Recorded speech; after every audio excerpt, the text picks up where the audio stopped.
Hey WhatsApp guys, welcome to MBBS assist. Myself doctor Lokendra Singh. आज की video में हम बात करने वाले हैं सुप्रीम कोर्ट के डिसीजन की।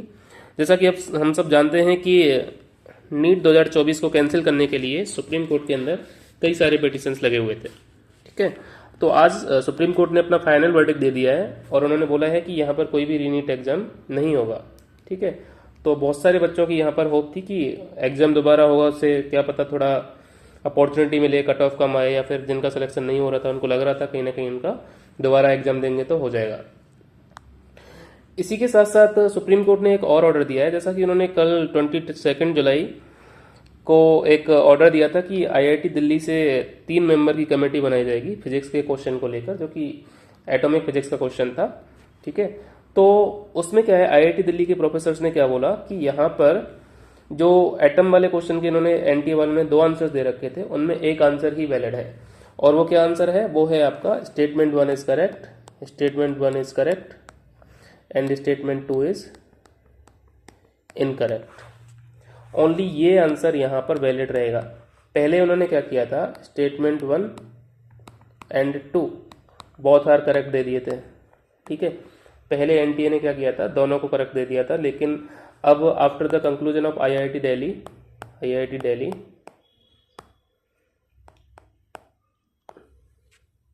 ये क्या आया आपका, आईआईटी दिल्ली ने क्या बोला कि only statement 1 is correct and statement 2 is incorrect. तो इससे क्या होगा बच्चों, इससे बहुत ज़्यादा स्टूडेंट्स पर नेगेटिव इफेक्ट पड़ेगा। जो स्टूडेंट्स पहले statement 1 is correct and statement 2 is also correct लगा के आए थे, उनको यहाँ पर बहुत नुकसान होने वाला है और उनको यहाँ पर सीधा सीधा -5 मार्क्स मिलने वाले हैं। ठीक है, तो -5 मार्क्स मिलना एक बहुत बड़ी मजबूरी हो जाएगी अब किसी भी स्टूडेंट की, कि उसको कहीं पर कॉलेज मिल रहा था लेकिन अब नहीं मिल पाएगा। लाइक जो स्टूडेंट बॉर्डर लाइन पे थे, लाइक किसी के मार्क्स 657 थे, तो ये 657 से आपका 652 हो जाएगा। ठीक है, 652 होते ही आपकी रैंक पे इन्फ्लेशन हो जाएगा। ठीक है, तो रैंक इन्फ्लेशन यहाँ पे स्टूडेंट्स को देखने को मिलेगा। और जिन स्टूडेंट्स ने यहाँ पर statement 1 and correct and statement 2 is incorrect लगाया था, उनको क्या होगा, यहाँ पे फायदा होगा, उनकी रैंक डिक्रीज होगी।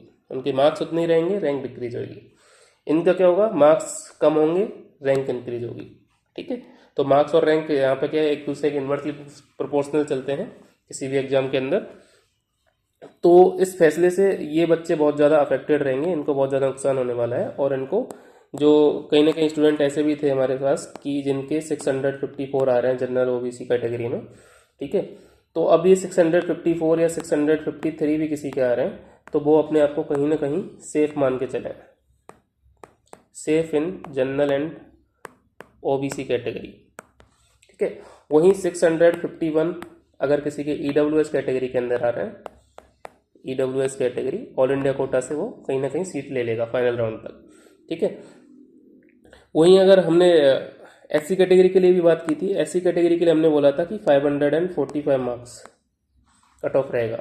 तो यहाँ पर भी थोड़ा सा क्या है, 2 मार्क्स का कम कर लेंगे हम, 543 एससी कैटेगरी में अगर आपके आ रहे हैं तो आप अपने आप को सेफ मान सकते हैं। वहीं 520 हमने किसका बोला था, एसटी कैटेगरी का, तो इसमें आपका 518 मार्क्स एसटी कैटेगरी में आ रहे हैं। ये आपका एसटी हो गया और ये आपका एससी कैटेगरी हो गया। तो ऑल इंडिया कोटा से कहीं ना कहीं आपको कॉलेज मिल जाएगा। अब बात कर लेते हैं कि रैंक, प्रेडिक्टेड रैंक क्या रहेगी। जैसे हमने बताया कि पिछली बार जो 655 पर क्या रैंक थी, 655 पर आपकी रैंक थी 25,000 प्लस थी, मतलब 25,400 भी थी किसी किसी स्टूडेंट की। ठीक है, ऐसे करके थी। तो अब क्या होने वाला है आपका, अब 655 पर रैंक में थोड़ा सा डिक्रीमेंट आएगा। ठीक है, पहले 655 पर रैंक आपकी 25,000 थी, तो अब ये रैंक आपकी कितनी आ सकती है, ये आपकी रैंक 23,000 आ सकती है। ठीक है, तो 605 पर आपकी प्रेडिक्टेड रैंक 23,000 हो सकती है, ये प्रेडिक्टेड है।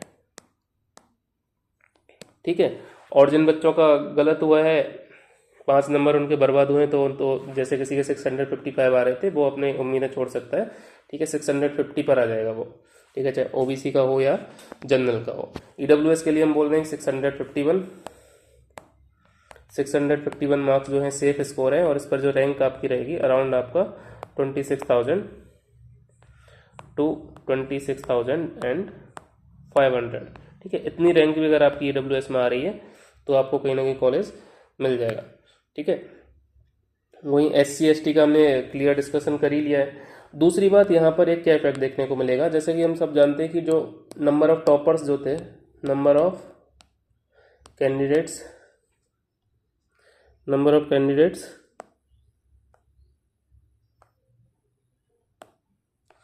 Scoring 720 out of 720 will be reduced, will be decreases, ठीक है। तो जिनके 720 में से 720 आ रहे थे उनकी संख्या इस बार कम हो जाएगी, क्योंकि रिजल्ट दोबारा NTA पब्लिश करने वाला है, ठीक है। 1-2 दिन में रिजल्ट आपका आ जाएगा, ठीक है। और दूसरी बात, आपका जो काउंसलिंग के बारे में जो नोटिफिकेशन जो है, अभी जो प्रपोज डेट है काउंसलिंग की, तो काउंसलिंग का जो नोटिफिकेशन है, काउंसलिंग नोटिफिकेशन ये आपका कल 24 जुलाई को एक्सपेक्टेड है। 24 जुलाई ये एक्सपेक्टेड है, ठीक है। तो कल आपका प्रोबेबली काउंसलिंग का भी नोटिफिकेशन आ जाएगा। और आपका जो दोबारा से रिजल्ट है, वो नीट का जो रिजल्ट आना है दोबारा से, वो आप मान के चलिए कि आपका रिजल्ट भी 1-2 दिन में आ जाएगा। मान लेते 25 तारीख तक, मान लीजिए आप 26 जुलाई तक रिजल्ट आ जाएगा, ठीक है। तो ऐसा तो हो नहीं सकता कि रिजल्ट आने से पहले काउंसलिंग स्टार्ट हो जाए, ठीक है। काउंसलिंग में कल मैं बोल रहा हूँ आपको कि कल के दिन क्या है, काउंसलिंग का नोटिफिकेशन आएगा 24 को कि इस दिन से काउंसलिंग स्टार्ट हो रही है। तो 2-3 दिन का टाइम लेते हैं वो। तो 26 तक अगर आपका रिजल्ट आ जाता है तो मान लेते हैं 27, 28, ठीक है। तो इन तारीखों में क्या है, आपकी काउंसलिंग स्टार्ट हो जाएगी, ठीक है। और चॉइस फिलिंग उसके आगे डेट देंगे, वो कुछ दिन रजिस्ट्रेशन चलेगा, उसके बाद चॉइस फिलिंग होगा, फिर उसके 4-5 दिन बाद रिजल्ट आएगा, अलॉटमेंट होगा, ठीक है। तो ये रहा आपका डाटा, ठीक है। तो ये जो हमने प्रेडिक्टेड जो बताया है इन्फ्लेशन और डिक्रीमेंट, ठीक है, थोड़ा सा इससे ऊपर नीचे भी हो सकता है, लेकिन आप मान के चलिए कि 653 मार्क्स अगर आपके आ रहे हैं जनरल और OBC में, तो आपका कॉलेज मिलेगा कहीं ना कहीं। और 651 EWS एंड आपका 543 SC category and 518 marks ST category, ये आपके कहीं ना कहीं अपने आप को इस बार AIQ के अंदर सेफ मान सकते हैं गवर्नमेंट MBBS के लिए, ठीक है। गवर्नमेंट MBBS के लिए कहीं ना कहीं आपको कॉलेज मिल जाएगा, ठीक है। तो इसी के साथ अगर आप हमारी टीम के साथ पेड काउंसलिंग करवाना चाहते हैं तो उसके डिटेल्स यहाँ पर कुछ इस प्रकार हैं। तो आप हमारे इन 2 गिवन नंबर तक कांटेक्ट कर सकते हैं, 7851078249, ठीक है। ये मेरा नंबर है, डॉक्टर लोकेंद्र सिंह। वहीं आपका दूसरा नंबर है 6399241004। ये डॉक्टर पंकज यादव हैं, डॉक्टर पंकज यादव, ठीक है। तो आप इन दोनों में से किसी भी नंबर पर पेड काउंसलिंग के लिए कॉल कर सकते हैं, ठीक है। पेड काउंसलिंग, तो यहाँ पे आपको डिटेल्ड काउंसलिंग प्रोवाइड कराई जाएगी।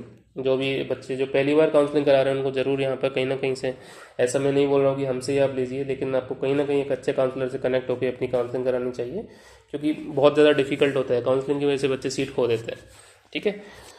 और साथ ही साथ आप MBBS असिस्ट यूट्यूब चैनल को सब्सक्राइब कीजिए, ठीक है। MBBS असिस्ट को सुनने के लिए बहुत बहुत धन्यवाद। All the best.